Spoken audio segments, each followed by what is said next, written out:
Welcome everyone to this, our 6th cloud debate here at the University of Johannesburg. Tonight we're going to debate books. And not only are we going to debate books or talk about books, we're going to ask the question, what happens to books with increased digitalization? And should books be shelved? Should libraries be shelved? What happens to books in light of the 4th Industrial Revolution? And that's the overall question tonight. And of course we're going to break that down.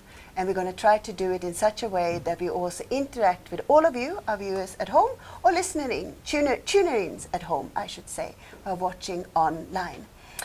And to help me actually delve deeper into the topic of books and books in the 4th Industrial Revolution and the digitalization of information, I have a fantastic panel of colleagues and peers with me here tonight that are going to help me, as I said, delve deeper into the topic. And to my immediate right, I have Karabo Moleya, who is a knowledge manager at the law firm Fasken, which is a Canadian law firm that's incorporated into the Belledewa group of law firms. Not only is she the knowledge manager at this at the Fasken law firm, she's also a librarian and actually worked as a librarian for almost 20 years. So it's lovely, Karabo, to have you with us, and it's going to be interesting to debate the two sides of things. You know, you come out of libraries, now you're managing knowledge manager at the law firm. So it's going to be interesting to hear more about the work that you do as well. Next to Karabo, dear colleague of mine, Maria from ARP, who is actually the executive director of our libraries here at the University of Johannesburg. And you might not know, or I hope you know, that we have 4 campuses, we have 4 libraries. So it's a massive operation. We are one of the biggest libraries for a university that has students that are in residence. So UNISA, for example, has got a much, much bigger library than we have. But we're a residential university, so that's important. No, fantastic. Thanks for that, Maria. Thanks for that clarification. And next to Prof. from ARP, we have Dr. Abhijita Ade Ibijola, who's also a colleague of ours here at the University of Johannesburg. And he heads up the Technopreneurship Center, which I love that word, technopreneurship, here in the School of Consumer Intelligence and Information Systems. A warm welcome to you as well. It's going to be lovely hearing more about what you do as well as the Technopreneurship Center with regards to the topic that we're debating tonight.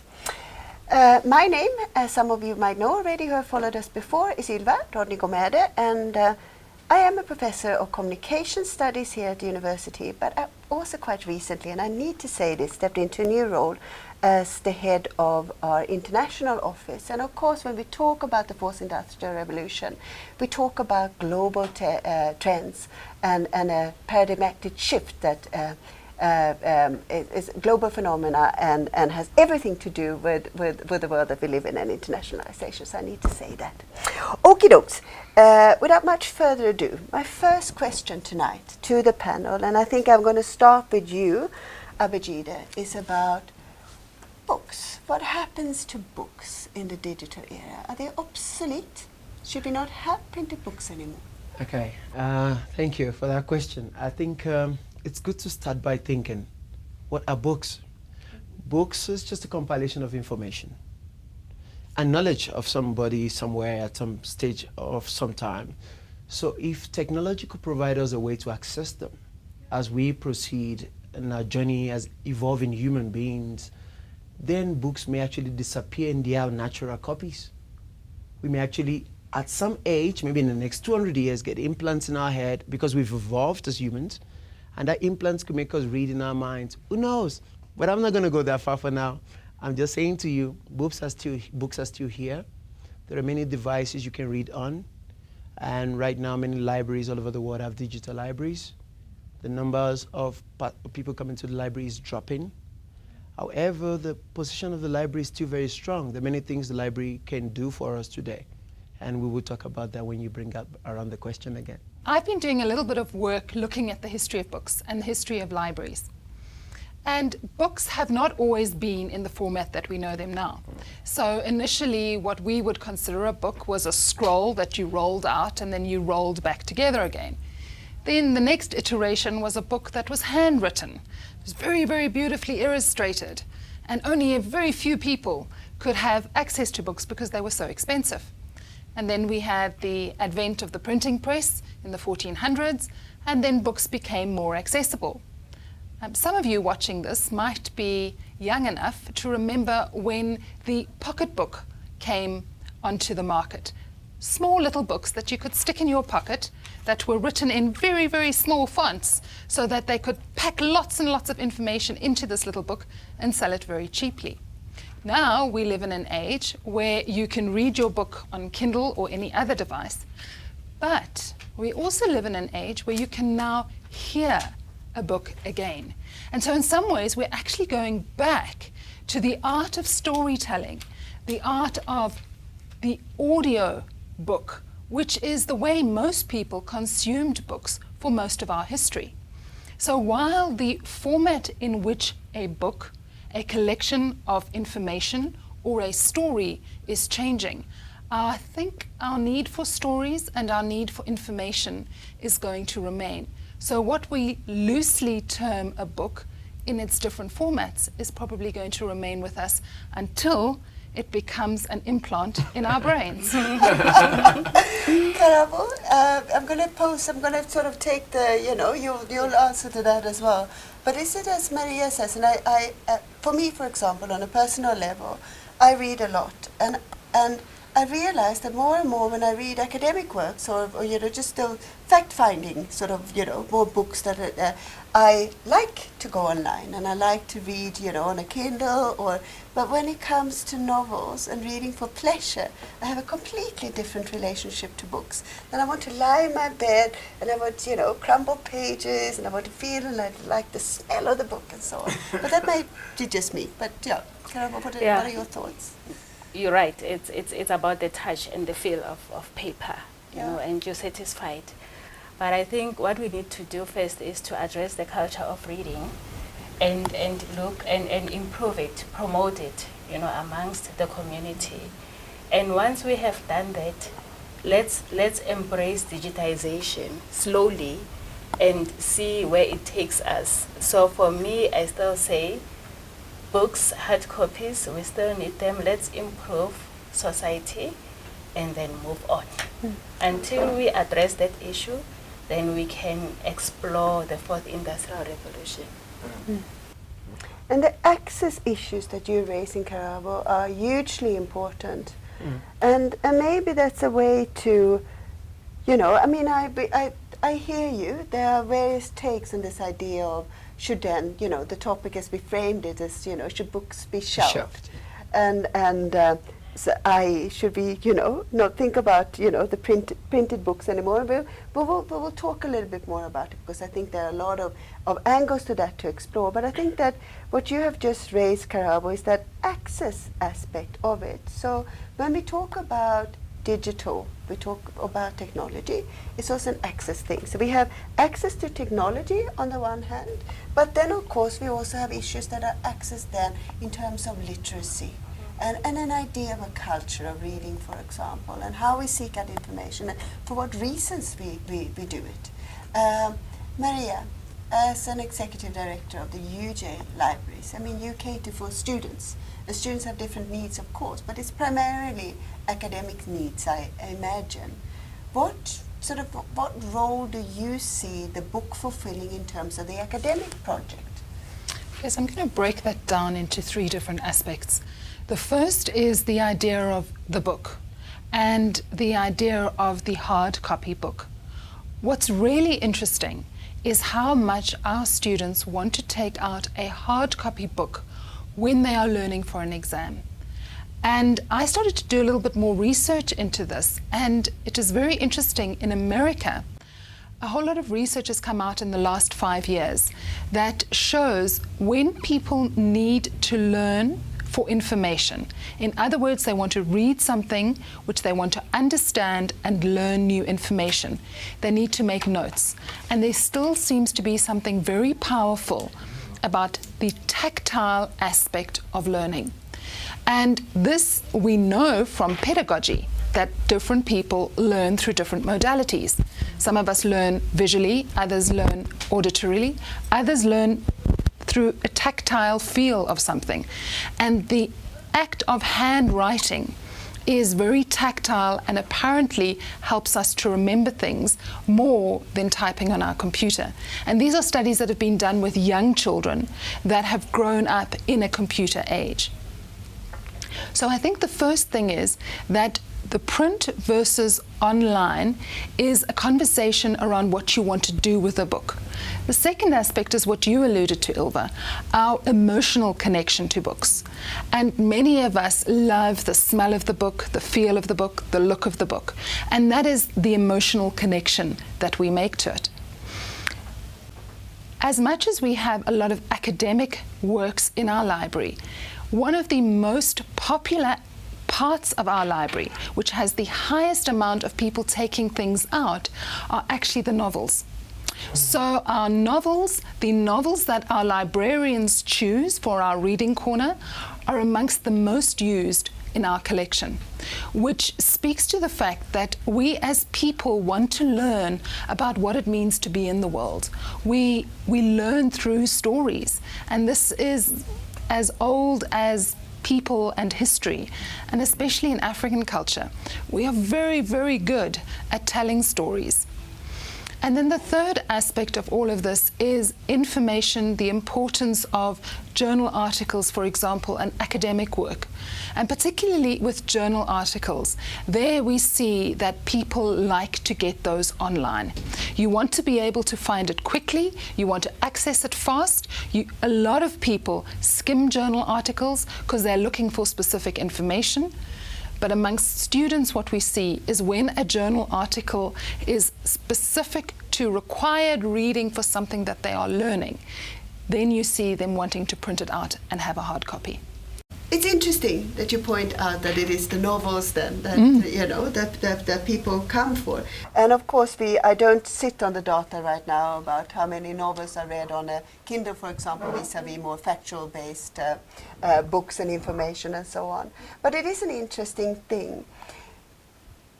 Do you think, and I'm going to turn to you now, Karabo, who have, now you're working for a law firm, the particular requirements in terms of data storage information that is stored or that has to be catalog, inventories of records kept of information vis-a-vis in a library, which has a much greater span. Do you think because you're in a more confined space, or not confined, a more a space that's quite clearly defined about what the information needs are, that it's easier to digitalize than, for example, if you look at the space where Maria sits as a librarian of a span, 4 different libraries over a campus, and of course so many needs. We have so many different faculties, so many different departments, so many different needs basically to feed. Is it an easier transition into digital?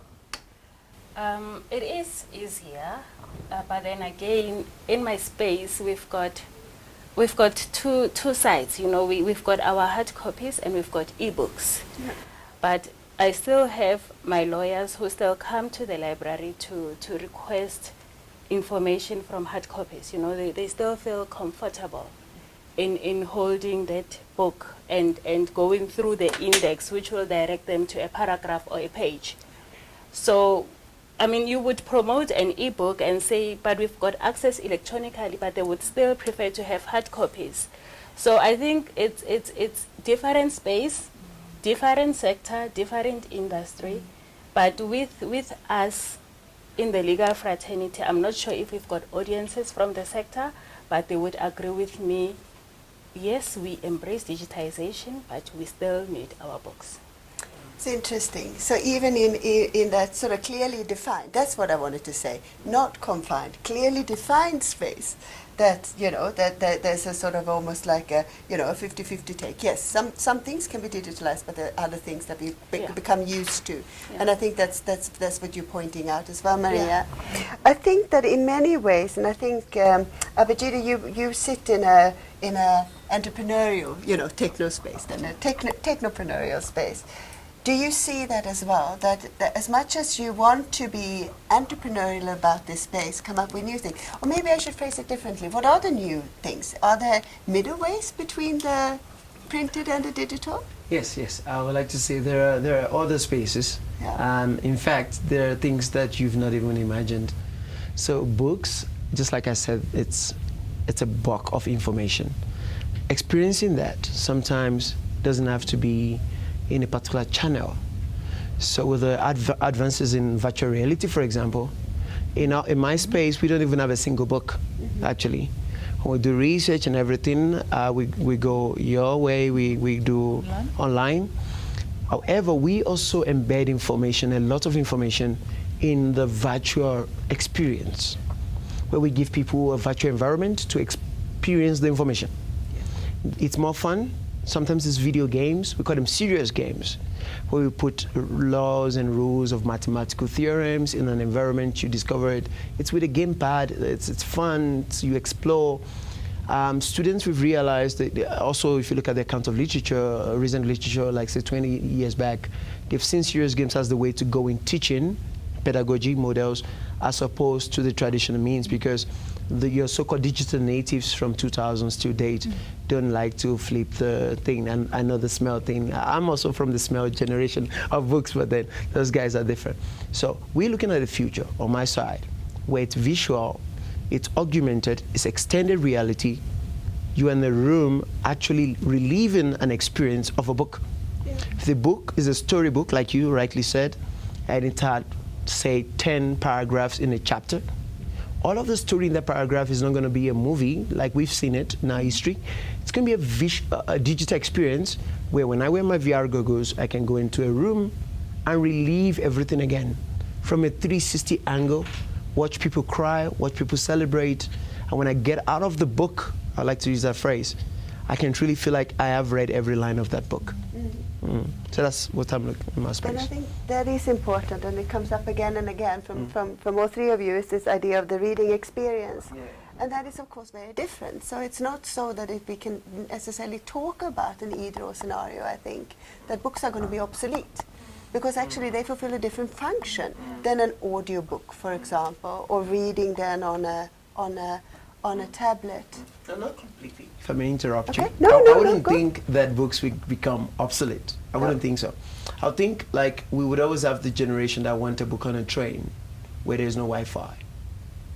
A book at times of the day, like you rightly said, when your students had assignment, they checked out books. You know why? They're afraid that when they leave the library and they slept 2 hours in their residence and they want to walk 2 a.m., they may not want to come back to the library. That's why they're doing that. So it's accessibility to internet, data, all these things. A hard copy of anything in the world means you've got backup. So backup is what that assures you. Also, historical hard copies are different from A4 papers. So if I am in a library where there are scrolls, I don't want to read scrolls on the screen. I want to hold them in my hands, because the fabric and the texture of the material is also different. It tells the history of everything. So I just see a future library where you have a specific room for experiencing this age we're in, and you have other rooms for serious gaming, virtual reality, and people can experience books in other ways, but it's more room for the old school people like all of us. I'm turning to you now, Maria, specifically, because here comes the mother question. You know, so what happens? What's the changing role of a library? Right. So the changing role of a library is manifold. The first is, as Jide said, this way that we're going to be accessing information in different ways. So my dream is, in 3 years' time, I would love to have multiple rooms which are virtual reality spaces, where you don't read about the skeletal structure, you enter into the skeletal structure. And that kind of learning, I think, is just as important as having it in a book. I think that sort of experiential learning is always going to be mirrored or twinned with some form of written text. So from this little snippet that I've just said, you can see how I think the library is going to be a completely different space. My second thing is, as much as I personally love books, my husband is not a reader. My husband is an engineer and he adores movies and series. And I've come to see that it's a different form of book. It's a different way of learning, experiencing, understanding things. So the idea, what is a book? A book is a collection of ideas. It is a story. It is a form of information. That's never going to leave us. And the series, the way we experience it at the moment, is very much like a novel writ large. The second aspect to the library is actually back-end stuff that people don't see. And that is the currency of tomorrow is data. But data is only as good as how that data is catalogued and understood. Who are the people that are experts at this? Our librarians. They are trained in metadata.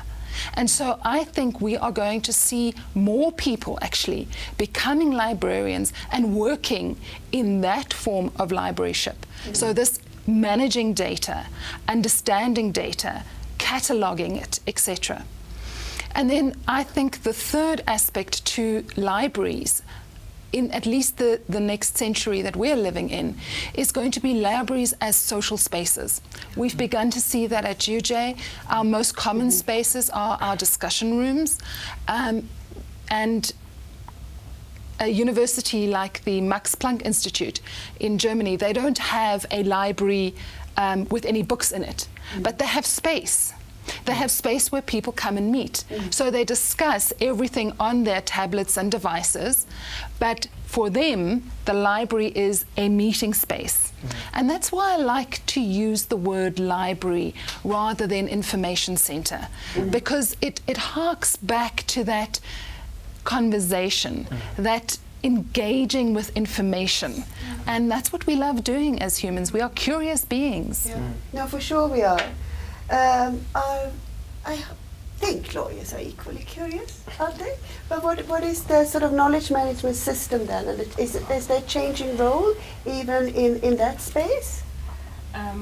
Look, what happens is we've got a system, a knowledge system, that assists the lawyer to get the information, that has been previously prepared by another lawyer. It saves time, obviously, and everything else.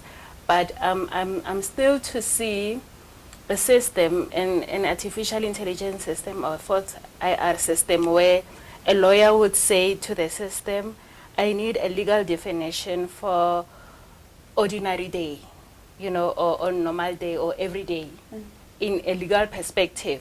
And the system would give him, would do retrospective research and give him results as to, in 1926 it was defined in this legislation. There was a commentary in such and such a case, and there was something written recently, but it also referred back to 1926. Until that happens, but that is my ultimate. That's where I want to see our space moving into. As for now, unfortunately, we still have to go back in time, do retrospective research ourselves, find the information and give it to the lawyer. And I think that what we often forget is this idea that, and people are talking about, I promise I'm going to come back to some of the debates that are happening online now as well. But it's interesting to see then that the role of libraries have not changed, but there are add-ons. So the social spaces, for example, is becoming more connecting people, and so it's becoming more important maybe. Particularly in a university setup, supposedly. But coming back to this idea then of seeking out information for needs, and that's what we do, and that's not going to change. From a technological perspective, Abhijit, will that change? Because could you then just move it all online? Analytics and search. The information in that domain is still there. Just that they find it difficult to build software on top of it to cross-reference and find them exactly what they want. Well, the good news is in the current age, you don't only find what you want. You even find what you want with text, free-form text, even voice, speech. All of that is what we are building in the Techno Center, for example. So if we have access to the kind of database you want, and you want something from 1922, as long as it's in there, we can cross-reference and get you that. So every library in the world has a lot of information. Searching, indexing are things that, Maria, I believe you are an expert in those things. Digitizing those things out is what we do to make sure the accessibility, and you don't have to spend time doing it. In fact, indexing and search is one of the reasons why people prefer online sources, because you can easily get access to information. I think it's a quite interesting way to look at it. But let's just say your legal firm wants to talk to you, Jay. We are open for business. I like that. We're always open for business, particularly when it comes to innovation and innovative spaces. And libraries are exactly that, aren't they, Maria? And I want to feed something I think is beautiful, something that Jonathan Houston says online. Libraries need to be redefined from the place where knowledge is categorized and stored to a place where ideas and connections are incubated and nurtured. Exactly. Can't agree more. And that's why at UJ we run so many events, book launches, discussion spaces, because that's exactly what we're trying to do.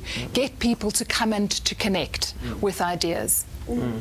I think if I may add on that, as scientists at UJ, the library, the UJ library, has given us such a platform to actually exhibit our work and to engage with industry partners.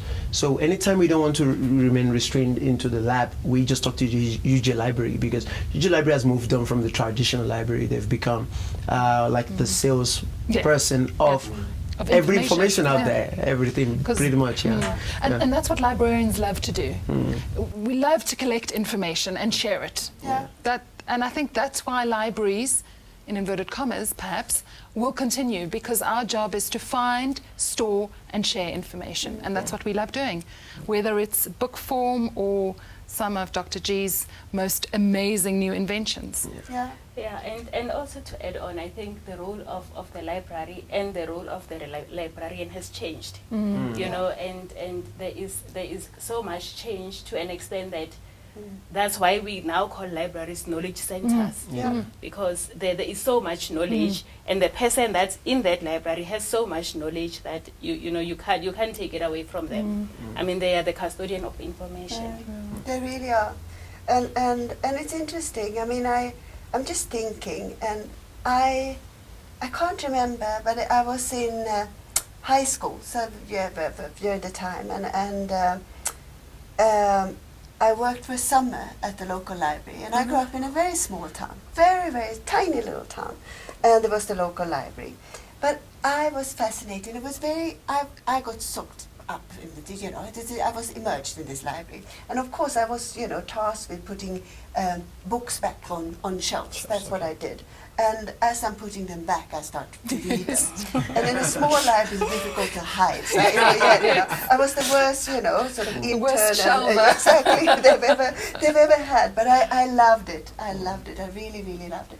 And I'm thinking that I imagine that it's all about, and I think this goes to your role as well in the techno space and as a technopreneur. It's finding, and it talks back to this idea of need, it's finding how you best cater for. Whether that is from an, technological perspective, an online perspective, or that idea of actually you as a knowledge manager kind of sitting talking to me because I have a particular need. I'm working, I imagine, as a lawyer on a particular case. I need to know everything. And just forging those relationships. I know our academic librarians do the same. You cater for particular departments or particular faculties, for example. But it must be so, and I want to hear all your takes on this. I think if I may come in there, we've all agreed that the future library is going to have a particular form and shape. Not every library out there is looking forward like the UJ library is currently doing. I would like to point out that there are some operations of the library now that are regarding routine stuff that currently in the world robots are doing. So robotics in a library is something we've not even spoken about. You spoke about shelving books. That job you were doing then when you were a little, it does not exist anymore in most libraries of the world. Because from the tag on the book you can tell which shelf it was picked from. And a robot can move around. It doesn't even have to be a pretty robot like your paper. It could just be a mechanical thing. We call it automated machine. Comes, put everything on a stack, scan the books using image recognition, and goes and stack it back into the right shelf. So many operations of the current day library would disappear. And I think that was the question we actually meant to ask when we said, would books still be around? Books will be around, they'll get smaller in quantity. There'll be some time books will be in the museum for kids that were born in 1975 or 2075, for example, 2080, to come and see what a book looks like. That day may come at some point. Yeah. We're not going to wake up tomorrow and see that day. I don't think so. But I believe gradually there will be things that are routine that the computer could take care of. And as humans, we could then focus on things that are much more cognitive, like analytics. So every role in software and machine industry, a librarian would have to pick one tiny skill. And again, I always tell people, it doesn't mean you're going to get a degree in this thing. All you need is a skill in this thing, which are two different things. A skill is a 6 weeks workshop on how to post something on a website. So a librarian will become a data analyst or a metadata analyst or a web expert in something, comparative data analyst in books and dynamics of books and things like that. And then they can tell you that this room gets more attention because of these things over time. These are the things that Maria already does in our space. So in future, we look at a space where that thing could get bigger and more technology could be in that space. And with robotics, the routine stuff may disappear.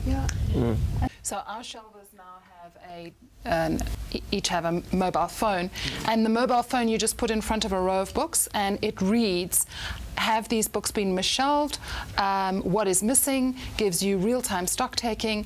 And because the shelvers are not checking that every single book is in the right place, they have a lot more time. So they've now had training on our data bases and how to use that, and they've now become the frontline customer service people. So libraries are changing, but the need for human interface in the space of knowledge, I think, is not going to go away. There's still going to be a young person who comes in and goes, I'm learning about water pollution, and I'm not quite sure how to do this. And the more information we have, the more overwhelming it is. So people say to me, why do we need a librarian? I can just look it up on the catalogue. And I say to academics, well, if you're only looking at work that has been published, you're only looking at part of what's out there. You need to start looking at what's happening in social media, because that's where some of the most cutting information is. You need to look at policy documents, case studies, all these different things, and you need to start bringing that into your research. Now, as a normal, everyday academic, I do not have the time to go through all of that.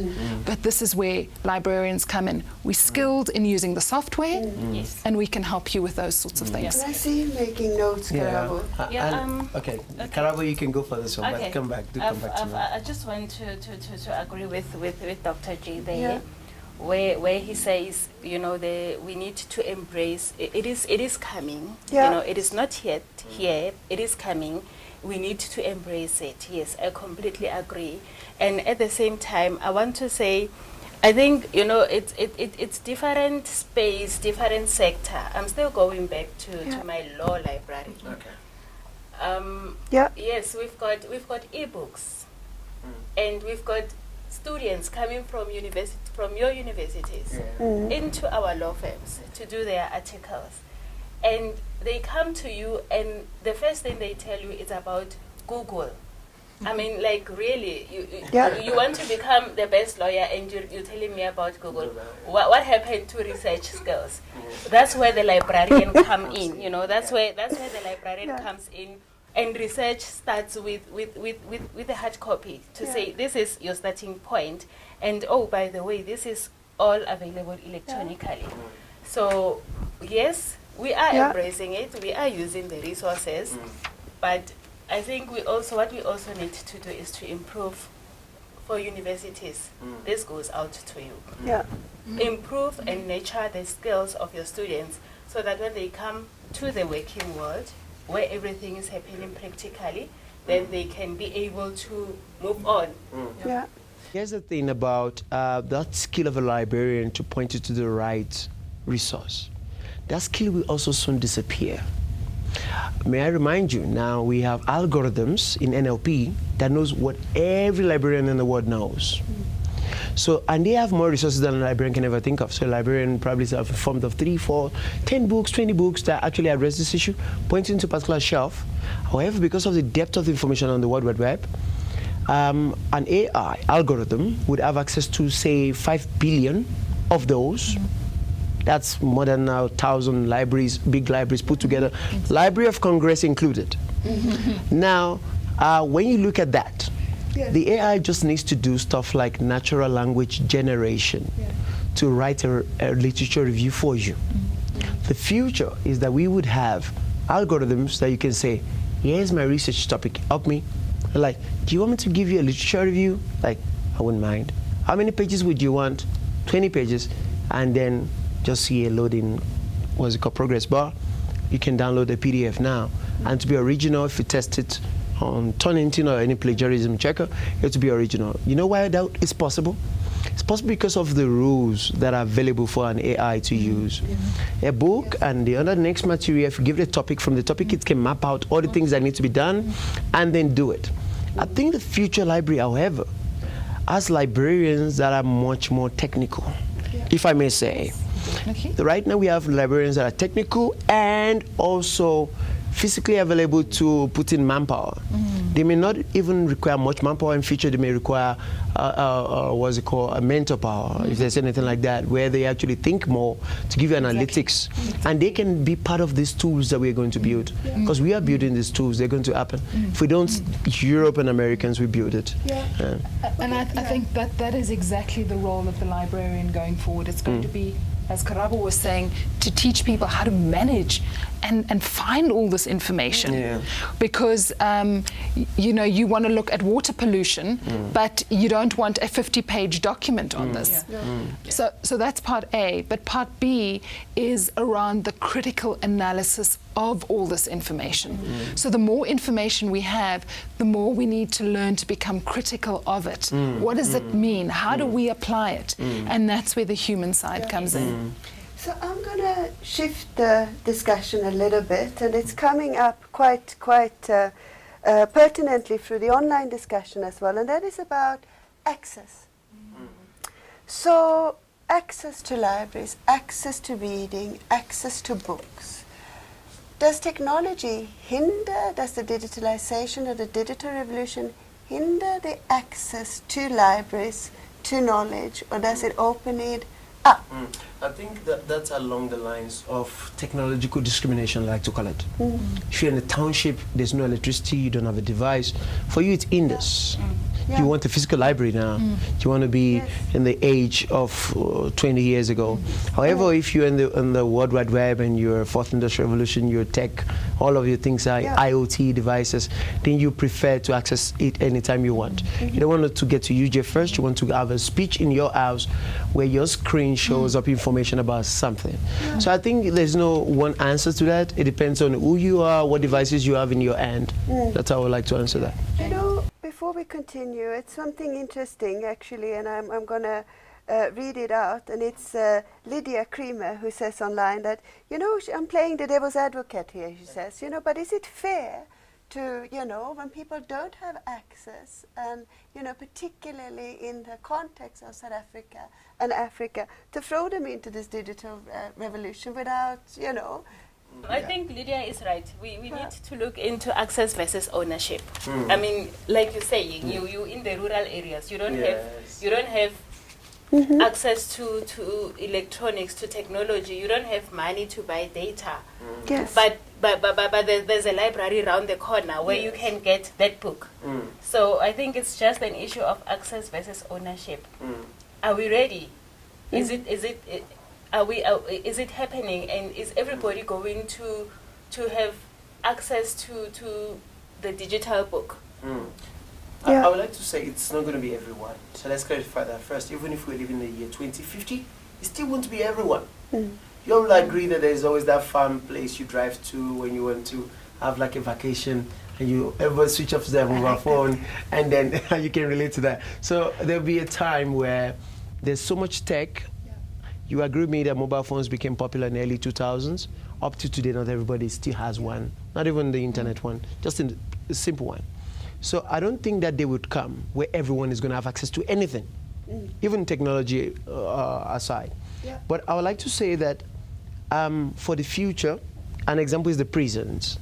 And the prisons, you have to make a balanced decision. Do you want to give them internet to have access to books?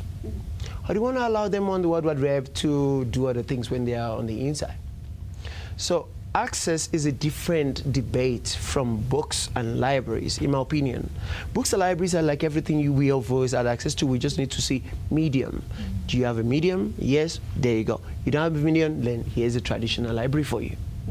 So the society, the community, the government still has to make provisions, other established, other stakeholders for those two libraries side by side. And not just for the next 10 years, maybe the next 50. Because there'll be people that wouldn't always have access to the digital one. But we're still struggling with literacy issues, though. And I imagine that those are greater issues for you, Maria, than it would be for Karabo. Her lawyers have a certain level of education already.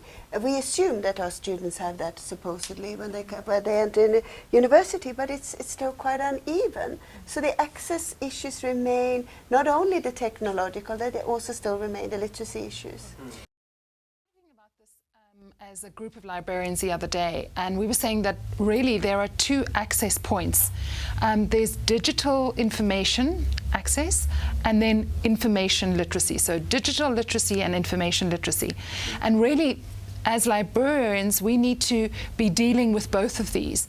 And we've started talking about ourselves as being a bridge. So the first year student comes in, and many of our students will come from areas where there is haphazard electricity or no electricity. They know about computers and they've sort of worked a little bit on computers, but they've never had their own device. And so when I was talking about the shelvers, I see the work of people like our shelvers and our traditional circulation staff moving to becoming teachers in the library who are going to teach people how to use the new apps, the new ways of accessing information. And then we will also have our librarians teaching information literacy, so that in some ways we're going to become teachers as much as anything else in the library. But the second part is this whole discussion of open access and the move to open access information, which I think is really exciting. And there is so much will, particularly in North America and Europe, towards open access information. And I think that is very exciting because it does make good academic research available at a far reduced cost. But again, you need to have data in order to access it. So this is a very bumpy and uneven road that we're going to go on. You know, I want to turn to you, Karabo, and I want to continue with that because it's something that I've been thinking about and that Maria now touches upon. So for lawyers, for example, Yes.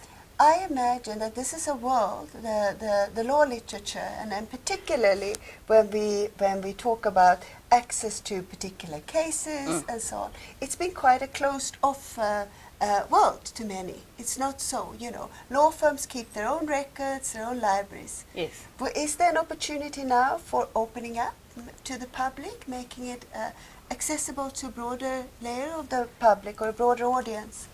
Look, it's a matter of the lawyer and the client, right? Yeah. So if the case goes to court and it's heard at a court, obviously the public will have access. But if it's a matter that involves a transaction, then it's between the lawyer and the client. Unfortunately, that is quite tricky. I can't say I see a day where you can go into a law firm and say, can I have a file where a transaction or an acquisition of this company was dealt with.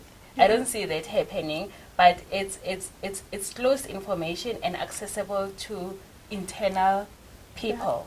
So I can go into the system and I can search and I can see what's been done on that particular matter. But for the public, I don't see that happening. There are legal implications. I think for the confidentiality of our space, Yes. you can agree. It's the same as medical space. In medicine, you may not search who was the last guy to have this virus because it is confidential. Data access and data privacy, you know. Yeah, privacy issues, It's the you know, rights versus responsibilities. There's another aspect to this debate, and that is the contracts that publishers set in place. So as much as e-books are wonderful because you can access them easily, we can't do interlibrary loans with electronic books because publishers prevent us from doing that. When Karabo buys journals and books, but particularly journal databases, she signs something that says, I will not make this available to other people because the rate that I get charged at as an academic librarian versus what she gets charged as a commercial library are very different. So there's another layer here that has to do with publishing and contracts with publishing houses. Of course, so those are the legal aspects, and it's interesting now because there's also a little bit of a discussion going on online about cybercrime, and of course these are the things that people are scared of, you know, that people are just downloading, and of course we know in an academic space as well, plagiarism and so on, what do we open ourselves up to, but those are separate, you know, and I think that those are things we can discuss in other spaces. But yeah, Abhijit, you want to say something? I'd like to touch first on what Maria said when it came to what the future librarian will be able to do, going back to becoming a teacher. They would have to become teachers, I agree, and they will have to even be more. They will have to be designers of these apps. So I would like to tell you there's no expert out there, no computer science, there's no engineer actually knows what these librarians know right now in terms of how this whole system works. So you find yourself with a development team in future with 4 experts, engineers or software developers, and 2 librarians to give them the knowledge to build this thing that would work. Otherwise, it will fail. It's like a system study thing. Finally, they'll have to become technicians because right now the UJ library, something is broken, you have to go to the Central Technical Unit, which is the ICS at UJ. But right now, imagine you've got about 10 or 15 guys at the UJ library. They're librarians, but they can actually write a piece of code to fix something quickly. So you have people like that. Around the interlibrary loans, however, I think it's a policy issue. We could do away with that. Oh, we're trying. Yeah. We're trying to set up a consortium, or the consortium that exists in South Africa. We're trying to sort of come together and say to publishers, come guys. If you come to a unit, yes, you charge us the same for a hard copy versus an e-book, and the hard copy we can share via interlibrary loan. The e-book we can't. There's a problem here. Also, you can show them how bureaucratic that is, because if I sent my authentication, username and password UJ to someone in maybe Cape Town, they could as well just download the same book and it will be fine. So those are policy issues. I don't think technology has a problem with those ones. No. I hear you, and an hour goes very, very fast. I know, and it's interesting because we actually have Lutu Mtungana with us online. And she says an hour is not enough. Thank you for that, Lutu.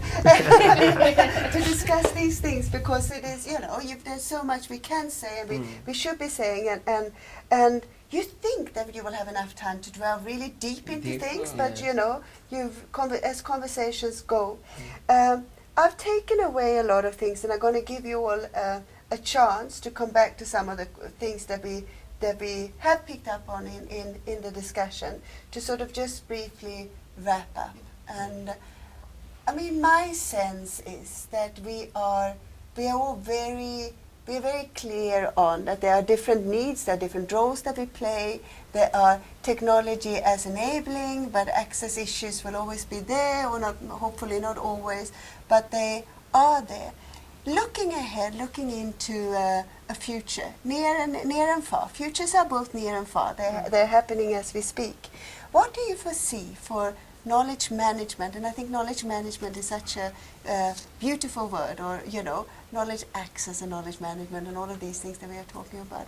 What does the future hold for knowledge management and books, and whether online or digital or the hard copies that we have? What is there for us? I think knowledge management is very broad, and it's interpreted differently from one organization to the next. With us in the law firm, in the legal fraternity, we are safe, and because we've got our own internal knowledge systems, and the lawyers have embraced it and they use the system and it's working. But then we also need to consider the socio-economic issues. I mean, are we really going to take, we are now faced with a high rise of unemployment. And if you're saying we're looking into doing away with books, we've got packers, we've got shelvers. Yeah. What's going to happen to them? Yes, they can empower themselves. They can learn new things, but not everybody's going to be able to do that. We really need to be considerate of such issues. Embrace change, however scary it is. We need to embrace it, but we also need to look into maybe empower them. Maybe that's when Dr. G comes in.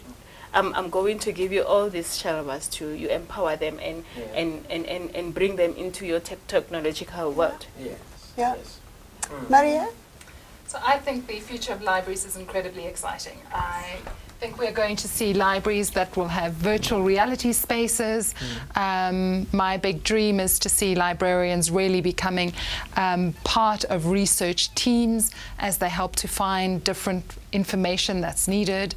And I think that the idea of the book as a place that stores information or holds information rather, and the book that tells a story. I don't think that is going to go away anytime soon. It may change its shape, but I think it's going to be with us for as long as we want to hear stories. Yeah, stories, yeah. Information, stories. How would you do? I think What's for your me, the library is craving for a lot of technology. It's not even the word evading the library space with technology, it's the library itself craving for it. Because the library realized about 10 years ago that when we don't introduce this tech, especially the digital library you have, we are going to lose many people. Some people still come with the hard copy and they want it, but then most times it's not like an either or. So I see a future where the library is a compartment of different departments. You walk into the library, to your right is a gaming room. All you have to go in is your algebra class that you were struggling to understand the concepts of integration, whatever it is you were struggling. You get into the room with a gamepad, you step into a 5 level of game when you're done after 6 hours, because digital natives love to game. You step out understanding all of the concepts that your lecturer couldn't explain to you. The room after that is virtual reality, extended reality, augmented reality. Then we have a room that is special, that is quiet for the people that like to smell the book. So all of these things can work together. Exactly. Like Karabo's industry, for example, what I think that industry needs is this fantastic software that can search information that we already have today. And it doesn't have to be made public. It could be designed for your needs as a legal firm. So you may want to take up there and everything. But yeah, I think that's just a picture I see going forward. I mean, it's interesting. You touched upon something there, but also we haven't had time really to delve into generations and generational gaps. But maybe those generational gaps are not going to be as massive as we all become more technologically savvy and so on, provided then once again that we do have access. So thank you. I mean, thank you very, very much. I think it's been amazing. It's fantastic, and we really don't have enough time, and we need more time. And what I take away is that actually books will not be shelved. We're just changing the shelf somehow. In a sense. Way. Yeah, We're changing the shelf. We're Changing the changing shelves. Remain in scrolls and wood books. Yes. There could be museums later. There could be museums, but then some will be shelved. Actually, You think so? Yeah. No, I think 100 years from now. That might well be. But it's interesting, and I want to thank you, and I want to thank our audience at home, as always, I follow your discussions, which I find absolutely fascinating, and I can't feed it all into the discussions here. We need to have a separate, actually, cloud debate where we only engage with the online audience, I think, to channel things. And I think that, this is fantastic. You're an amazing audience online, always, and I truly appreciate that. And I do hope that you will also tune in to our next cloud debate, which will be on the 8th of October. So note that date down, where we're actually going to talk about technology from enabling perspectives, and particularly for people with disabilities. And we're going to have a panel discussion about it. And I think that when we talk about technology, it is about enabling. Whether we talk about it, from the perspective of libraries giving access to information, or in bigger spaces, and And I think that's going to be an interesting discussion as well. So don't miss out. 8th of October, Enabling Technologies, and with the focus then on people with disabilities. Thank you very, very much. And we'll see you soon. Thank you. God bless.